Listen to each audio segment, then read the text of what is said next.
नमस्कार। कभी सोचा है कि एक देश जहां तरह तरह की भाषा, अलग अलग धर्म और न जाने कितनी संस्कृतियों के लोग रहते हैं, वहां लोकतंत्र इन सबको एक साथ कैसे जोड़े रखता है?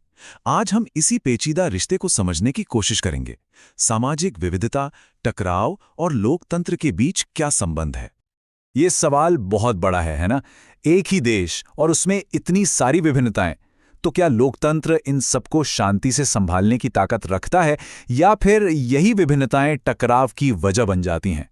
चलिए आज इसी सवाल की तह तक चलते हैं।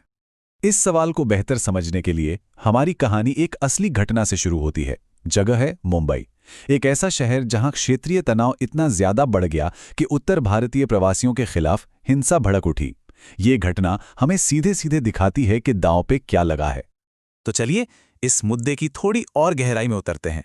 अपने पहले भाग में हम यही देखेंगे कि लोकतंत्र में ये टकराव आखिर पैदा कैसे होते हैं और कैसे छोटे-मोटे सामाजिक अंतर एक खुले संघर्ष का रूप ले लेते हैं।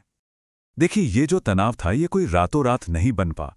इसके पीछे जनसंख्या में आया एक बहुत बड़ा बदलाव था। सोचिए, 1961 में मुंबई की आबादी में मराठी बोलने वाले लोग करीब 34% थे, लेकिन 2001 तक ये आंकड़ा बढ़कर 57% से भी ज्यादा हो गया। इसी बदलाव ने उस क्षेत्रीय तनाव की नींव रखी जिसकी हम बात कर रहे हैं। और हां, मुंबई की घटना कोई अकेली या अलग-थलग घटना नहीं थी।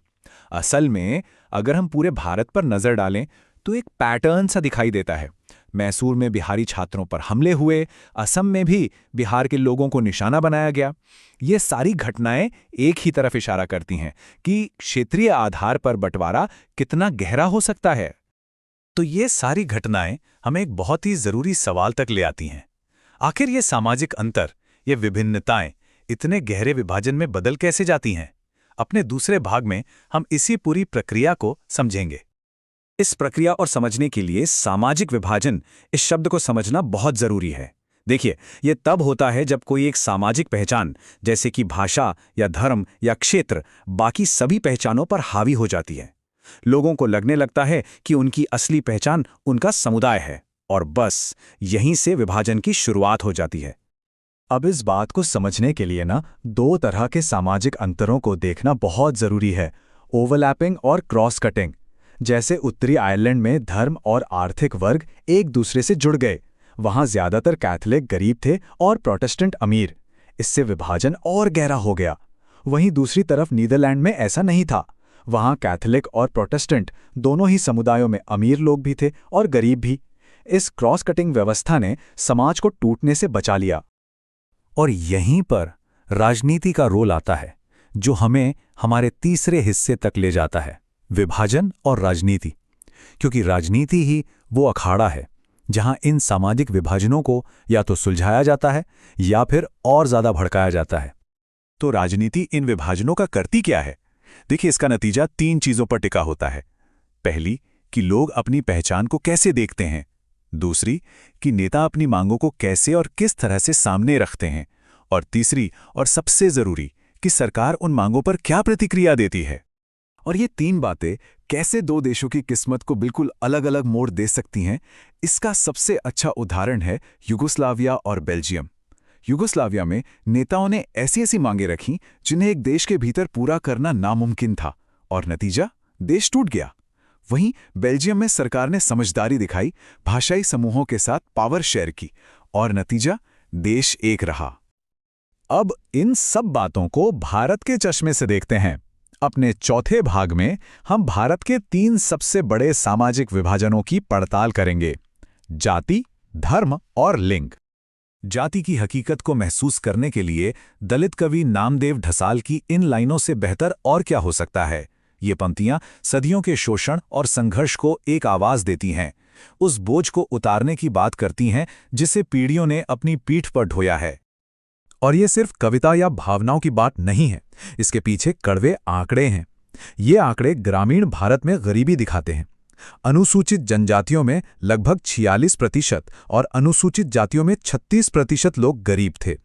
वहीं तथाकथित उच्च जातियों में ये आंकड़ा सिर्फ 12% के करीब था। ये फासला जाति व्यवस्था की कठोर सच्चाई को साफ साफ दिखाता है। अब बात करते हैं धर्म की। जब धर्म का इस्तेमाल राजनीति में बंटवारे के लिए किया जाता है तो एक शब्द उभर कर आता है, सांप्रदायिकता। ये इस सोच पर आधारित है कि एक धर्म को मानने वाले लोगों के हित दूसरे धर्म वालों के हितों से अलग और उनके खिलाफ हैं। तो इस सांप्रदायिक राजनीति से निपटने के लिए भारत के संविधान निर्माताओं ने एक रास्ता चुना, एक धर्मनिरपेक्ष राज्य का रास्ता।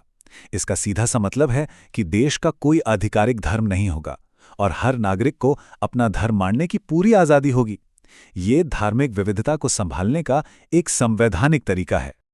चलिए अब भारत के तीसरे बड़े आयाम यानी जेंडर या लिंग पर नजर डालते हैं, और यहाँ के आंकड़े सच में चौंकाने वाले हैं। महिलाओं की साक्षरता दर सिर्फ 54% है, जबकि पुरुषों के लिए यही आंकड़ा 76% है। ये शिक्षा में एक बहुत बड़ी खाई है जो आगे चलकर मौकों के कई दरवाजे बंद कर देती है। और बात सिर्फ शिक्षा की नहीं है। जब काम की बात आती है तो भारत के कृषि क्षेत्र में 40% कामगार महिलाएं हैं। सोचिए, इतना बड़ा योगदान, लेकिन उनके काम को अक्सर वो पहचान ही नहीं मिलती जिसकी वो हकदार हैं। ये एक तरह का अदृश्य श्रम है जो देश की अर्थव्यवस्था को चला रहा है। और अब वो आंकड़ा जो शायद सबसे ज्यादा चुभता है, इतना सामाजिक और आर्थिक योगदान देने के बावजूद भारत की संसद यानी लोकसभा में महिलाओं का प्रतिनिधित्व 11% से भी कम है। ये समाज में उनकी भूमिका और राजनीतिक शक्ति के बीच एक बहुत बड़े अंतर को दिखाता है।